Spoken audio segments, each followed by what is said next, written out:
Motor ni lagi murah daripada Y Suku CF Lite NK250.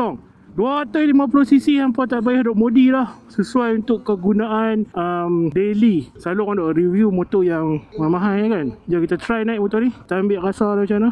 Alright, first impression. Oi,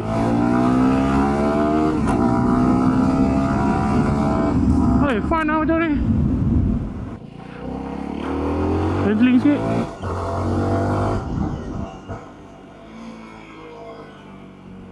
Tak takut nak masuk corner. Tak takut nak masuk corner. Sedap weh corner dah. First impression untuk motor yang berharga 8,000 untuk jalan jauh kan. Sedap dia punya position tegak. So dia tak meletihkan badan. Dan kursi dia pun untuk orang yang berbadan besar macam aku ni, memang surprisingly well lah dia punya design. Braking dia pun very nice. Ok lah. CF motor lah. Siap ada mode. Mode apa ni?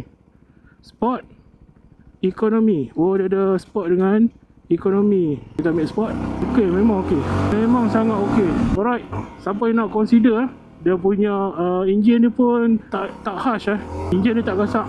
Dan dia sangat nimble dan torky untuk kita buat ride dalam pekan. Ini dia CF Lite. Sangat nice motor ni.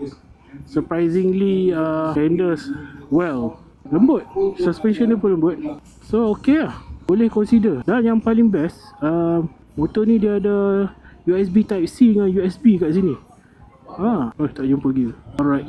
Ok, another kill switch, which is nice. Alright, kita walk around lagi. 250cc. Sangat fun untuk ditunggang. CF Lite 250 NK.